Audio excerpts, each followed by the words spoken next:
For the second panel, it will be about global Greek companies. So these are top Greek companies with a global presence. And if you want to learn about their challenges and the different opportunities, we will be having the moderator of this panel, 𝐼𝐸𝐺 Spyridakis, the chairman of MIT Enterprise Forum Greece, as well as his speaker. We invite them on stage. This is panel 2, channel 2. Welcome, gentlemen. Please take a seat. Well, welcome. It's great to have you, all of you. Let me introduce you, and then I would love if you could spend a couple of minutes about who you are and what you do. So I'll start with the gentleman on my right. This is Stamatis Tsantanis. He's the CEO of 𝐼𝐸𝐺 Maritime, 𝐼𝐸𝐺 Shipping. It's a listed company in the US. Then I've got Panos Dimitrakopoulos, who is the CEO of Signal Shipping. Maritime, yes. Signal Maritime. Same thing. And then Jerry Kalogieratos, who is the CEO of Capital Product Partners. So welcome. It's great to have you. I think we have Good to be here. a lot of interesting things to discuss today. So if I start with you, Stamatis, and maybe you can give us a little bit of your background, who you are, and about Synergy. Of course. Thank you, 𝐼𝐸𝐺. It's a great honor for me to be here today in this prestigious event, and thank you for organizing this and hosting this panel. My name is Stamatis Tsantanis. I'm chairman and CEO of Synergy Maritime, and I'm also the founder, chairman, and CEO of United Maritime Corporation. We are listed on the Nasdaq Stock Exchange, both of our companies. One has a ticker of SHIP, SHIP, and the other one is UC. This is our ticker. And the company has been public for the last 15 years. I joined this company 10 years ago, and I led the transformation from its previous status in what it is today, which is basically a fleet. We are the only public company with a pure play Capesize vessels, and we have not diversified into other asset classes in this particular entity. And the reason why we have not done so is because we believe in the partnership of the charters that we operate with and how we develop and improve the business and the technological aspect of the ship together with all the stakeholders of the industry. What differentiates us from many other public companies and also many other shipping companies is the fact that we're not an establishment entity, so we don't have some sort of a sponsorship, whether that's family or a private equity or any hedge fund or whatsoever. So we have full alignment of interest between everyone participating in the company, the board, the management, the staff, and the rest of the shareholders. And that's how we have built a company without having any attachments or any, obligations to fulfill and satisfy any sponsoring entity. We are very young in respect of the age of the company. I'm actually the oldest. In the company. I'm actually the oldest staff member. Actually, it's true. And that's how we have been able to impose and lead technological development, even though we operate in a very boring environment, to put it this way. I don't think it's boring at all, as you will see, especially when we speak with all of you guys. It's definitely not boring and definitely changing dramatically. So how about you, Panos? Tell us a little bit about your company and who you are. What is Signal Maritime? What are you doing? Of course. First of all, thank you for the invitation. It's great to be here. So I am Panos Dimitrakopoulos. I'm the CEO of Signal Maritime. Signal Maritime is practically the shipping arm of the Signal Group. So Signal Maritime commercially manages ships, tanker vessels predominantly, with the help of technology. My role is to deliver the best possible results on the commercial management of the ships by leveraging the technology that we develop, but not just the one that we develop, but just in general the technology that exists in our industry and beyond. So I guess it's not for me. Not yet. It's coming. Don't worry. Your time will come. Okay. So yes, we're practically commercially managing ships with the great help of the Signal Ocean team, which is the other part of our company. The Signal Ocean platform has been... Yes, I would love to know more about this. Yes, of course. And a lot of our guests would like. We'll talk about this. So it's a platform that leverages like the most advanced things that you can think of, technology of today. It's a software that is provided in the industry as a service, and we, Signal Maritime, as clients of the 𝐶𝐞𝐻 platform, uses that alongside with other proprietary tools to deliver the best possible results for the actual ships that we commercially manage. So my role is to ensure that performance delivered, and also to iterate with the tech team to keep improving the products and the technologies that we're developing. This is fantastic, and I think you're one of the leaders. You're probably the leader in this space in Greece, definitely the forefront as far as tech is concerned. It depends. Yeah, I mean, we're certainly one of the first movers in getting into this space, but there's many different things you can do in shipping. So we focus on something specific, which is commercial management and anything that is chartering related with regards to ships. And that does not just apply to tankers, but to all segments of ships. But there are other elements of technology that we know of other companies that are very interesting, and we're interested also, and we can talk about this, that are within the ecosystem that are doing similar stuff, and maybe they are the leaders in their areas. It's a fast-moving space, isn't it? Yeah, extremely. Thank you, Panos. Jerry, what about capital partners and how? I mean, Jerry, you studied you studied politics, you studied philosophy and economics, and now you're running one of the most successful listed in the US shipping companies. So from philosophy and politics to shipping, I would love to know more about it. So a born generalist. Yes, I think that goes well with shipping. Yes, or maybe philosophy is the most useful part. No, it's good to be here. Thank you, 𝐼𝐸𝐻, for having us. This is a great platform, and it shows you also how technology conferences are different. This is my first silent conference in a way, so this is a very nice, very nice setup.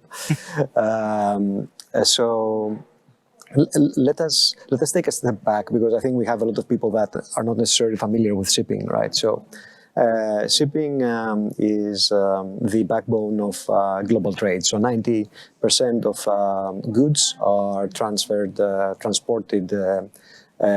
on the seas via shipping on ships, and it's the most efficient way of transporting goods worldwide. Interestingly enough, despite this being really the majority of goods being shipped on ships, this does represent only less than 3% of global emissions, and we'll come to that later on. As far as Greece is concerned, Greece, despite being a very small country, controls, let's say, about a quarter of the global fleet. Depending on segments, it's a little different, but it's the largest force in global shipping when it comes to the key commercial aspects. That is transportation of hydrocarbons, so oil, LNG, but also dry bulk, as well as containerized goods. And when you look at this from the EU perspective, then the Greek-controlled fleet is probably more like 60-70% of the EU fleet. And this is very interesting also for geopolitical reasons. Now, again, as far as Greece is concerned, the direct impact of the shipping industry is estimated around 10%, and then many people will tell you that it's actually much bigger, because you have the multiplier effect. You have a lot of shipping money that comes into investments in Greece. So this is a very big and important industry to the Greek economy. Now, as far as we are concerned, I will talk about the group in general, not just about the listed company. So we control about 100 ships. We are quite unique. There's only a handful of companies worldwide that do what we do. So we are across segments, LNG, product tankers, crude tankers, bulk carriers, as well as containers. And what I think is the differentiating factor is that we have commercial and technical platforms for all those segments in-house. Part of the fleet is listed on the Nasdaq since 2007. Of course, we are based here in Piraeus, but we have two major satellite offices, one in London and one in Singapore. So this is how we are all set up, and happy to discuss also how the connection between shipping and technology going forward. The connection is getting stronger and stronger. and I think it's going to be, it's going to play more and more of a vital role in where the shipping is going. So I know that one of the areas you're looking for your company, Stamatis, is the decarbonization of the ESG footprint, which is very much linked into how tech is going to get us to a more clean world. So how do you see that, and why do you put so much focus on this space, the ESG space? Like Jerry said before, even though we transport 90% of the global raw materials and goods by the sea, we emit only about 3% of the global emissions. So that's a very limited, negative impact that we have on the planet.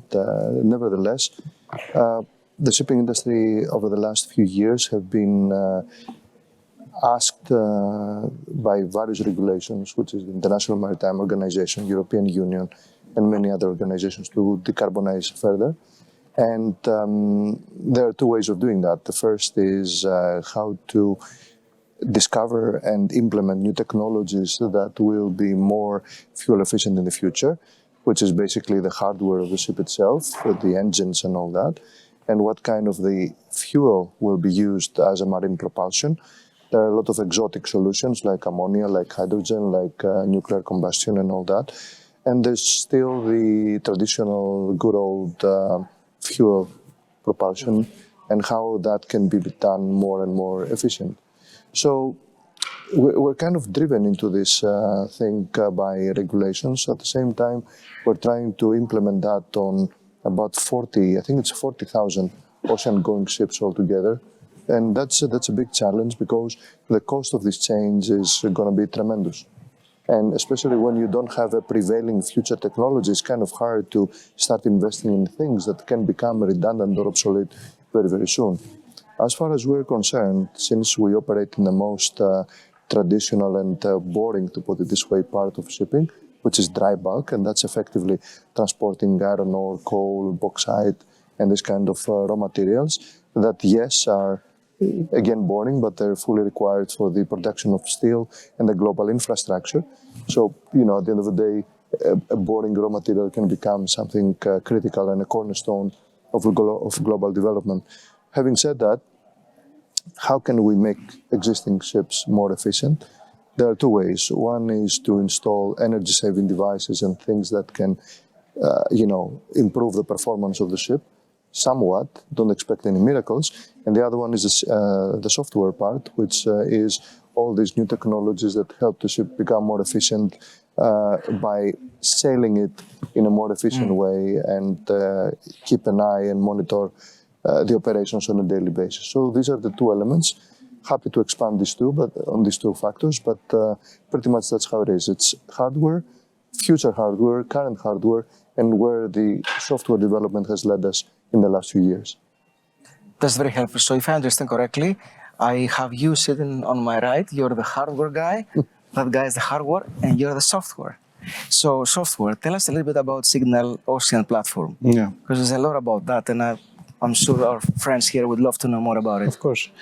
So the Signal Ocean platform was a result of our efforts back in 2015 when we decided to start at Signal and to make something that practically a tool that we can answer very practical questions to very specific problems that we were facing in the commercial world of shipping. So, do I fix my ship, yes or no? Where is the right area to take my ship to? What is my competition doing? So all these questions that back then they seemed to be a bit difficult to answer, although experience and very hard work could answer part of those questions.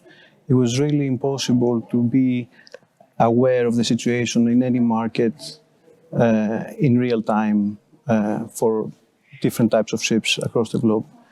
So the Signal Ocean platform came as a result of the efforts to give all these replies to a commercial desk, where practically by taking the AIS, which is the automated identification system of ships, that they transmit, combined with all the commercial information that you get from the industry, and predominantly these are brokers, but also port agents and other sources that throw us information and make our mailbox look extremely large, like thousands of emails coming in.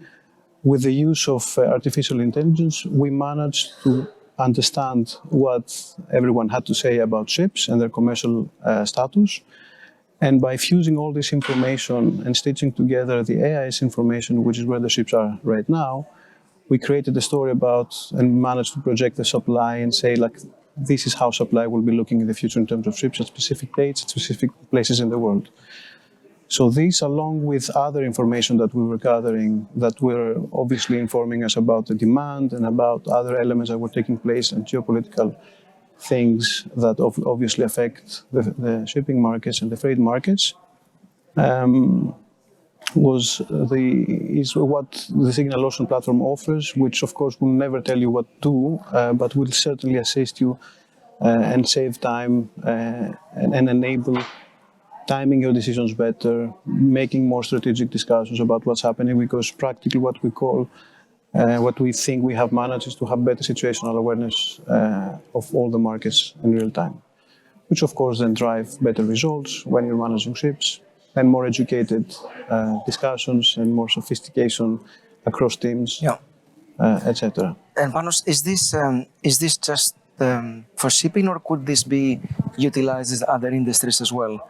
Because this technology, I'm sure, if we're talking about transportation in general, it could go to different industries too, right?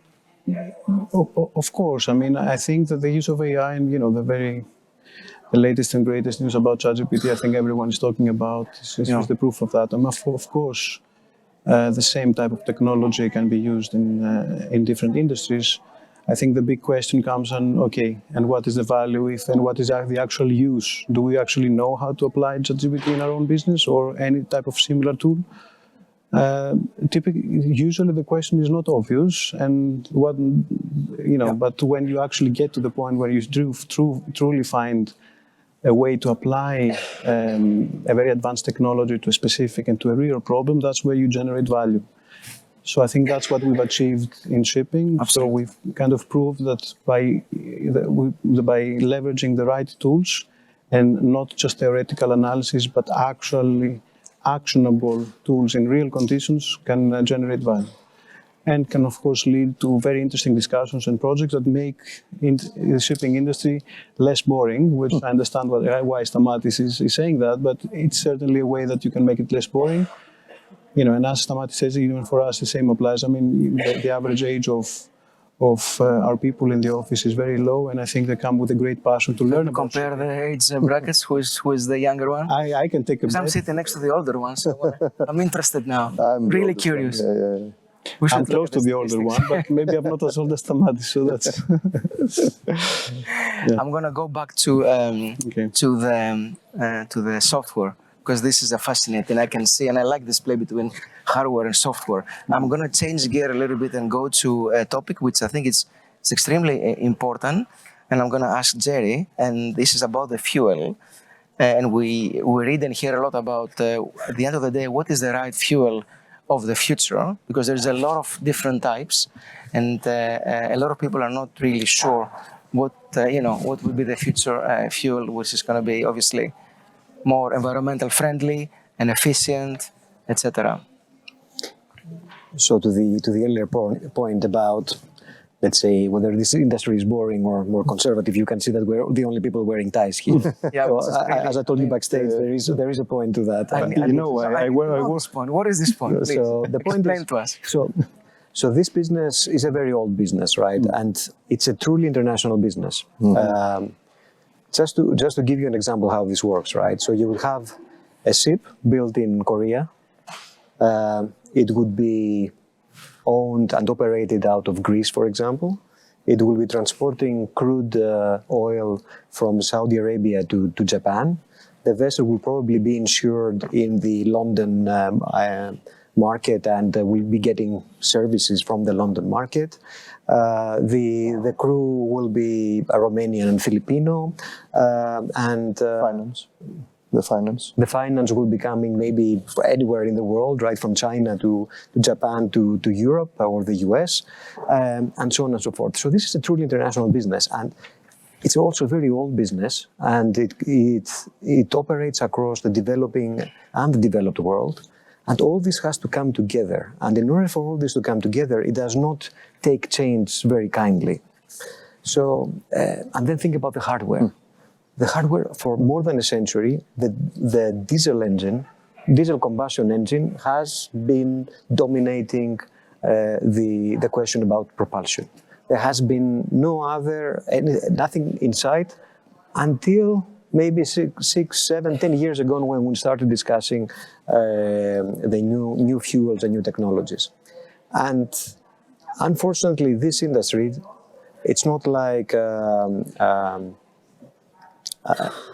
passenger cars. You cannot electrify it, because you need an immense amount of energy to transport big loads of cargo over oceans.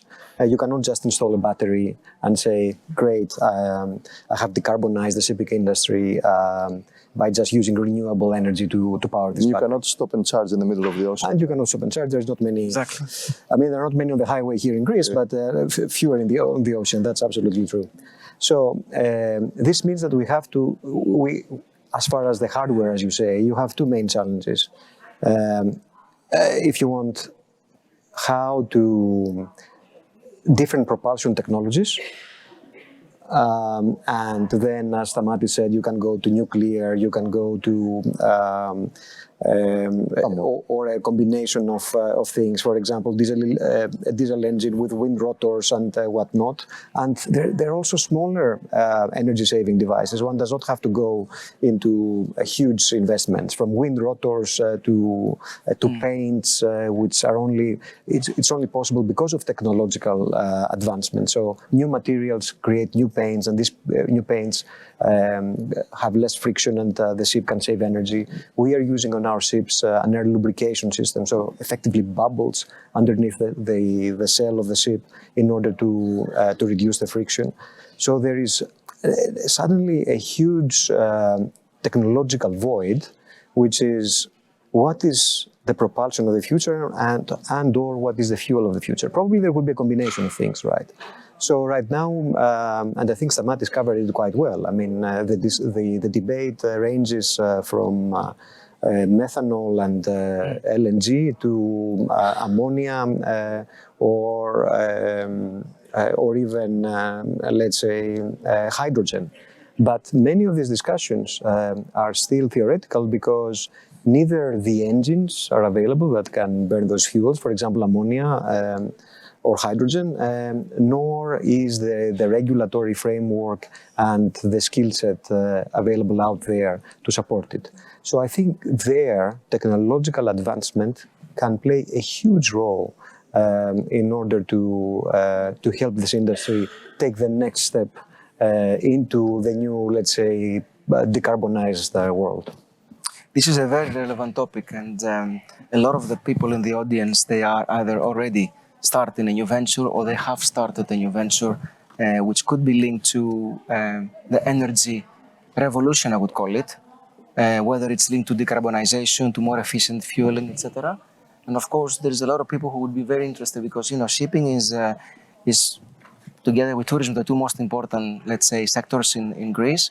So I think creating an opportunity for young, talented people like this audience and the people who watch us digitally, I think it's great to see that you guys are taking this very seriously. And is it something that you Stamatis, as part of your future plans, looking to invest in this kind of talent? And how do you when you hire somebody? Obviously, you said you have a lot of young people in the company. Are you looking for somebody who has a shipping expertise, or somebody who is coming from a tech expertise, and then you build the shipping elements on top of that? What would be your first thing you look? That's a great question, 𝐼𝐸𝐴, thank you. Well, let me just repeat that the backbone of the shipping industry is still the operations, the technical, and the commercial, because at the end of the day, in order to facilitate all this global trade that we do, we still need the boring stuff.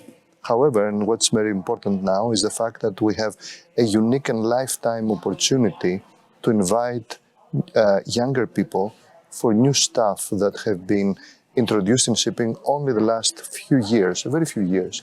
I mean, if you went back like 20 or 30 years ago, nobody would talk about sustainability, technologies, artificial intelligence, remote performance monitoring systems, bubbles under the ships.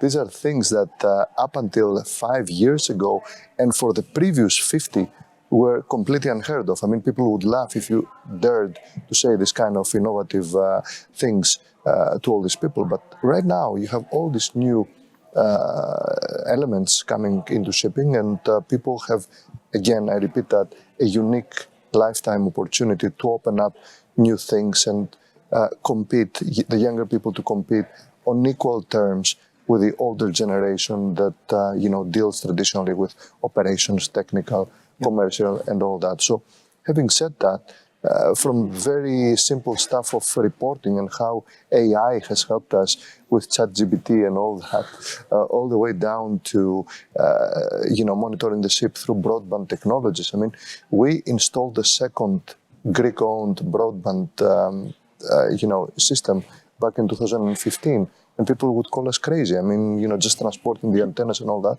Now everybody has it because it's kind of a mandatory thing for all these new technologies.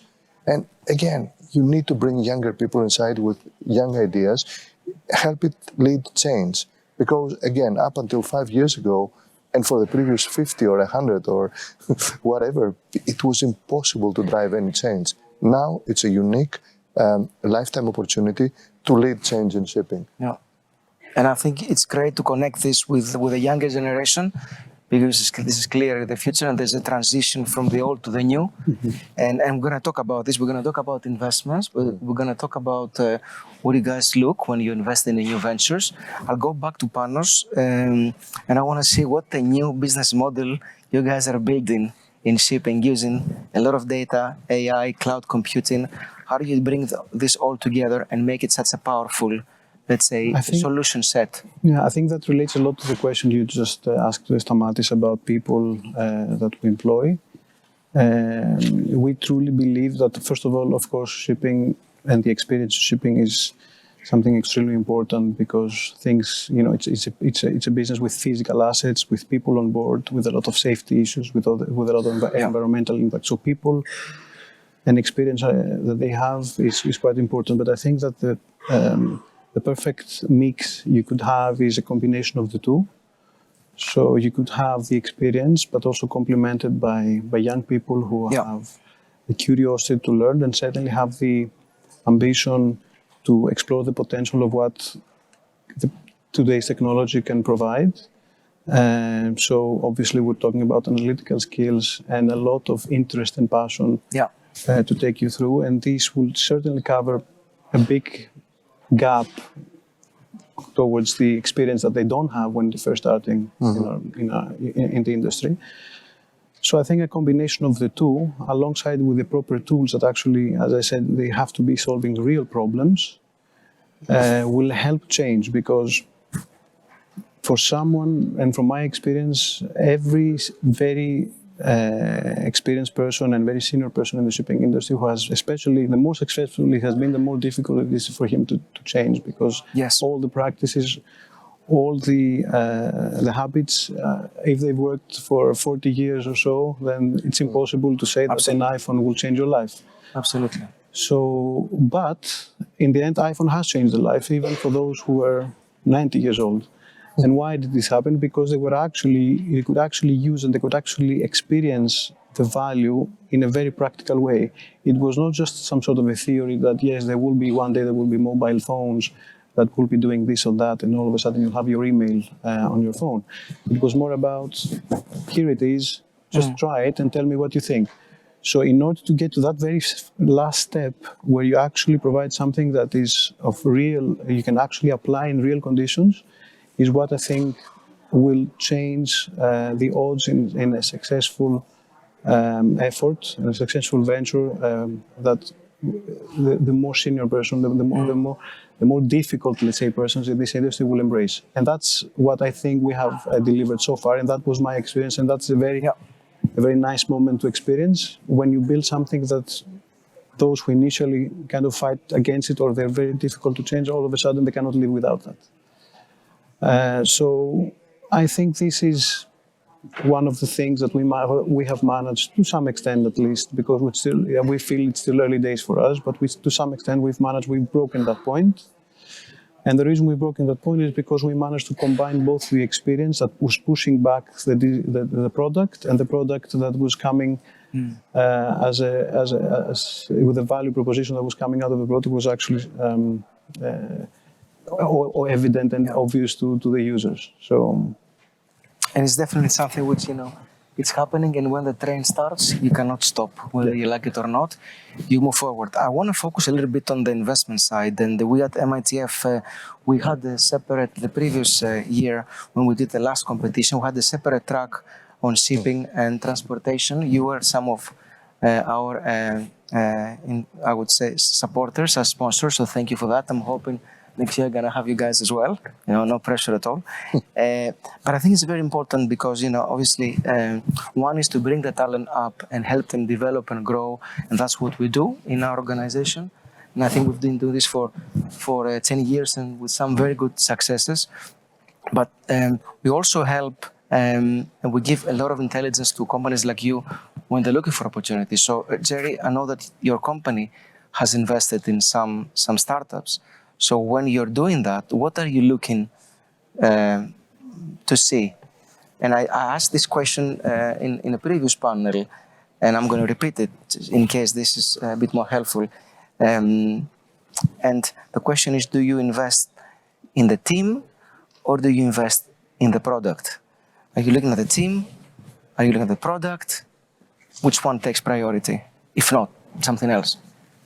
So, most of our investment has been done through tech funds, because you have to know your strengths. Running a business and at the same time running a family office, it's two different approaches. But of course, there is cross-pollination, right? If you're looking at shipping tech, big software or hardware, there is a lot of know-how that we have in-house, and we can help with that assessment. In the few instances where we have invested directly in startups, I think the first thing is we're trying to understand if we are, what kind of problem are we solving? Is it a real problem? And is it a problem of today, or is it a problem of tomorrow, or maybe after tomorrow? The second issue is what are we trying to achieve? Are we trying to improve our operations? Are we trying to improve our top line? Are we trying to improve the safety of our seafarers? There are different aspects of the business that have also obviously a different impact on the business. Lately we are now engaged in investing in a company that invests in, let's say, the production of alternative fuels. And for us, this is a very tangible investment, because we know that this fuel is going to be needed. We know by whom it's going to be needed. We know that the technology involved is tested technology. And in our calculation, at least, but I think it's not a very difficult calculation, there's not going to be enough of that alternative fuel around to cover future needs, even if it is not going to be the main alternative fuel of the future. So I think for us, in order to invest directly into a startup, we have to see the immediate added value and how it ties in with our own business. We invest also into tech funds for a different reason. There we invest in order to see what is coming, right? So they are, apart from the obvious, obviously you want a return on your money, but there's the added value of knowing what people are looking into. So, for example, there is a company that has a proprietary technology in enhancing algae, which then captures CO2 from the atmosphere. There's another one, and I'm quite impressed also by all these companies that monitor powerless assets like containers. From temperatures to routes to many other different aspects of the trade. Digitalization of waterways. there's so many different aspects of the business that is being digitalized or being impacted right now. And for us, it's good to know what's coming. But it's two different mindsets. This is from an operational viewpoint, right? A family office might have a different viewpoint. I think this is great, and I'm glad to see that. And I'm not going to go back to you again, Panos, because I want to close the loop on the venture side. But I think it's quite important for people to know that companies like yours, and I guess everybody, are looking constantly into new opportunities, investing in new ventures, tech-driven, and as we said, the whole energy transition as a theme is absolutely critical. Together with it should be, in my view, one of the top three, I guess, topics that, together with climate change and a couple of others, and decarbonization, the whole spectrum is really, really unbelievably important. So if we can take a part into this, given we have all this know-how that we can build from the traditional boring businesses of the past with the ties into no-tie signal venture, which I would love to hear about. How you guys do this? You're doing what you do, and you have also built an incubator where you do? You incubate companies, you invest in them, you put equity, strategic equity, and then what do you do, and how do you do that? So it depends. We recently, for example, we had a very nice exit also. There was an acquisition of one of the companies that was one of the first actually incubated companies. It's called 𝐼𝐿𝐿. Yeah. It was a very successful exit.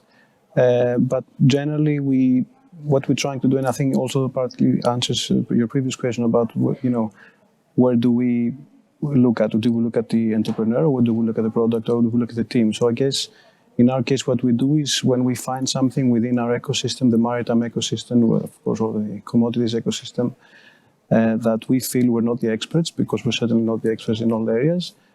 We try to incubate that person who will be running a new company, and by supporting that new company with resources that we feel are very relevant, whether this is data or tech or people or other shared services to set up properly the company and help them grow and all that, then we set them free whenever they're ready, and then it's up to them what they will do. So depending on the actual objective of whoever is running that company and the targets, there's many different scenarios that can happen. But I mean, we're doing this process for the last 10 years, and it's a fascinating process. And you build, real value, not just financially, but also to the economy, to the ventures. I think it's a great thing. And I think for us, what makes it great and very exciting is the fact that we see a lot of synergies between things that you have never imagined being so complementary. So dots are getting connected slowly from different angles, and you see how oil flows can influence shipping, and how shipping freight, and how freight emissions, and how emissions regulations, and regulations port costs bunkers.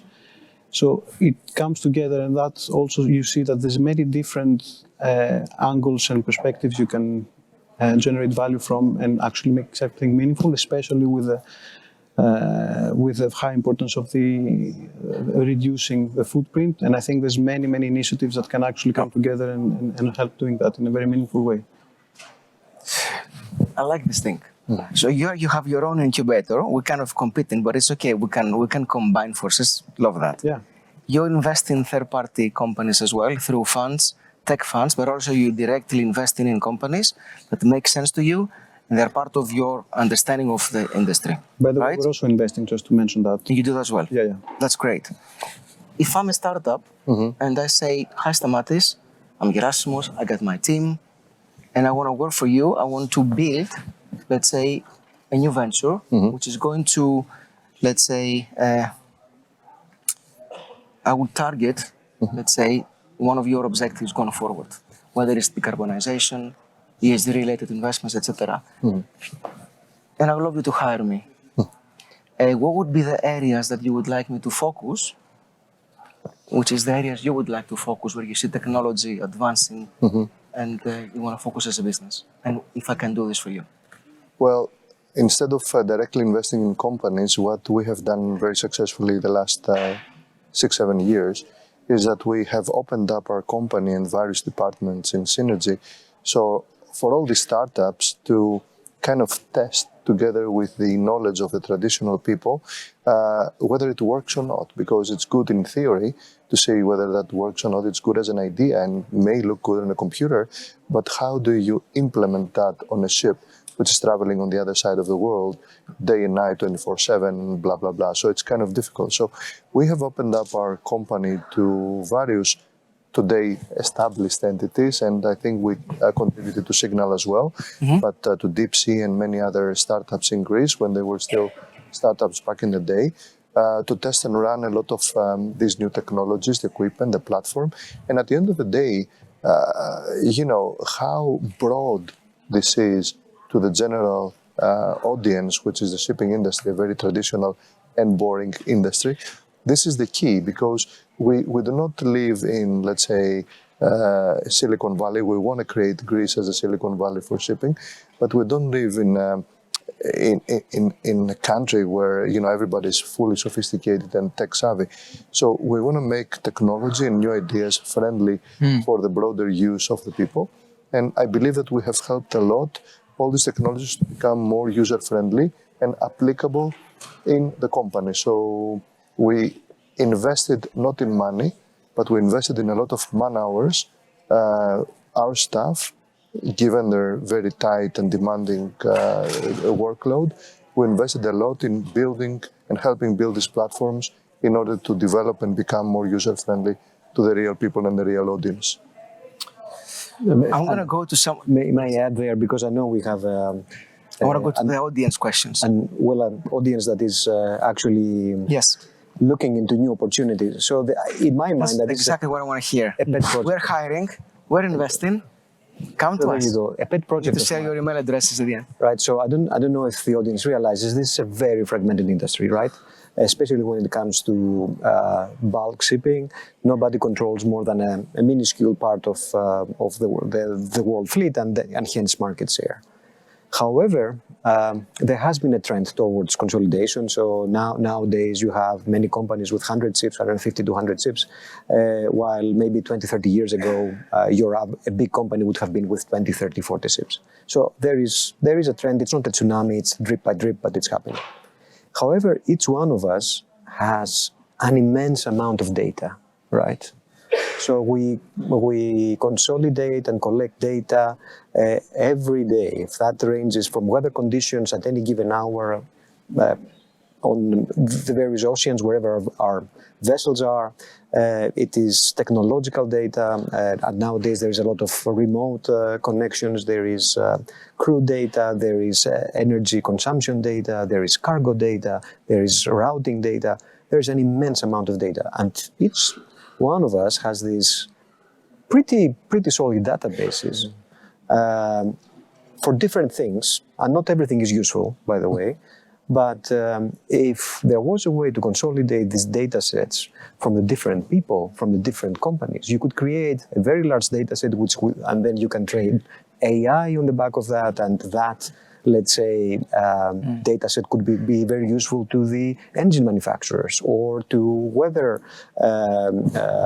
companies or whatnot. And I'm sure there's an immense amount of applications. But there are these silos, but there is an issue as to how you consolidate them and you connect them. But they can be pretty valuable down the line. Absolutely. Thank you. That's great. We got a lot of questions. I'm going to try to keep the ones that we have not covered yet. There was one question about someone about geopolitics, etc. But I think probably I would love to perhaps focus a bit on the business and the tech area. We spoke about the environmentally friendly fleet, how important it is. I don't think we need to cover it more unless anybody has any. I think it's pretty clear that regulation maybe and where the world is going. Please go. Yes. Sorry, one thing maybe worth mentioning is that obviously the hardware plays a huge role in trying to reduce the emissions, but also another important thing to keep in mind is that the software will enable, first of all, the measurement of how everything drops, because how do you measure the actual emissions when you don't have a proper software? And also the software and generally technology can help you predict and reduce in the future what you will be emitting in terms of the voyage selection of ships, in terms of the miles traveled, in terms of the times at ports and everything. So it's not just about installing the right equipment. It's also combining other types of data to understand how can this be used in a meaningful way to reduce emissions going forward. Absolutely. This covers actually the question from Maria here, which talks about traditionally shipping is not a tech-savvy industry, about what you said, but is it ready to adapt to new technologies, which is clearly what we're sharing among us here. There was another question about how women can find their place in the Greek shipping companies. Traditionally, it was an industry with more men than women. Is this changing, even to the point that you could have more and more female engineers as part of your crews or your? Can I take this one? Of course. Sure. So our LNG technical director, Alexandra, she's 40 years old, and she oversees an investment of about 4.5 billion, which is LNG new buildings in Korea. I mean, that says it all. I mean, that says it all. Of course, there is a lot of things to be done, and there is still a gap, and it is a male-dominated industry, but I think it's changing. We have female captains, we have female officers, but I can tell you, 10 years ago, what I just said, the technical director, female, and of that age, because usually it was a man over 60, right, with gray hair, so I think it is changing quite rapidly. I have to agree with that. I mean, even in our case, about half of our commercial operations teams are women. So that's fantastic. Women doing operations, post-fixture, disbursement. Yeah, and same here. We have, I think half of the staff, if not more, are women in our company, and there's never been an issue. I mean, it's absolutely equal terms whatsoever in everything associated with the company. Stamati, you're an ex-banker. Yes. What do you see? How is finance? Don't hold it against him. Well, I have a philosopher, I have a banker, Was it more software boring? guy. Was it more boring? What a panel. Engineer. What a panel.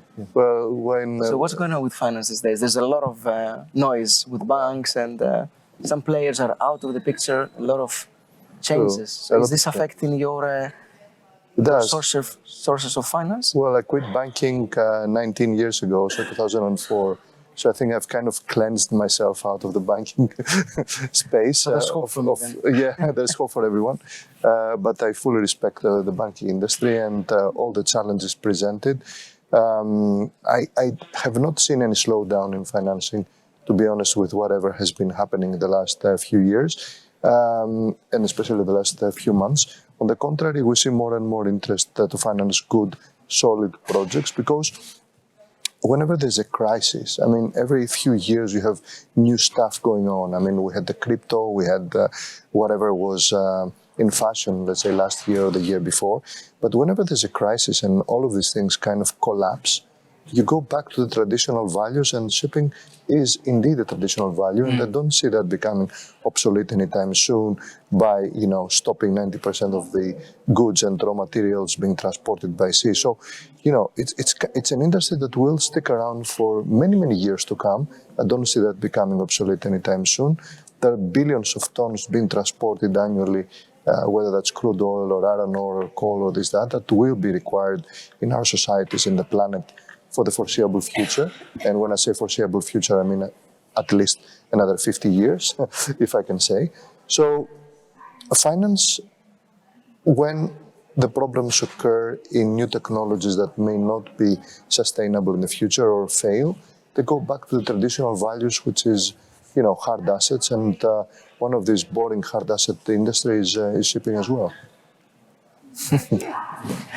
Panos, maybe maybe this is the last question. You do a lot in AI, in cloud computing, etc. So share with us something which gets you more excited for the future. Just to put something in the right perspective. I'm not really a software guy. I'm a shipping guy. I know you're a shipping guy. So you do a lot of interesting stuff on tech. Yes, of course. That's why so I have some I'm talking to you. It's interesting also because, okay, I have an engineering degree, I have an engineering background, but I'm more Yes. like a shipping commercial person. So I'm actually experiencing all the things that we're developing as a user more than an actual engineer, Yeah. like a software engineer. So I think that the most important thing that we've managed to do is to keep relatively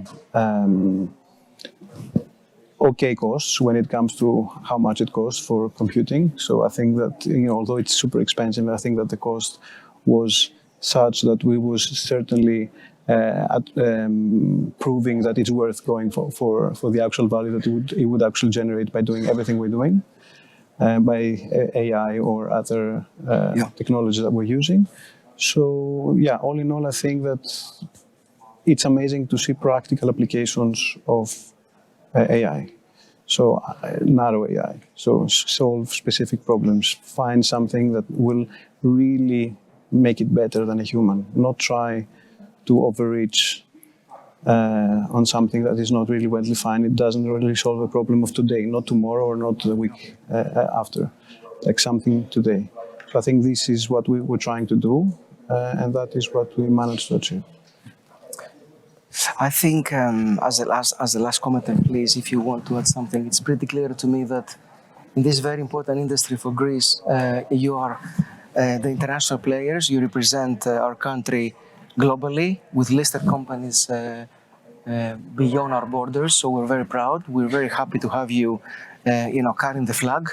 So thank you for that. It's pretty clear to me that this is an industry where there is a generational change in terms of the people. I can see in this panel, I'm sure a few years ago the panel will be a different kind of panel. This is, I'm you're the oldest in your company. That Again, says a lot. I think this is great. And the fact that you guys investing in the industry, you're looking for new opportunities, you're willing to embrace talent, help them grow, nurture, develop them. The focus you have on women, bringing more women into your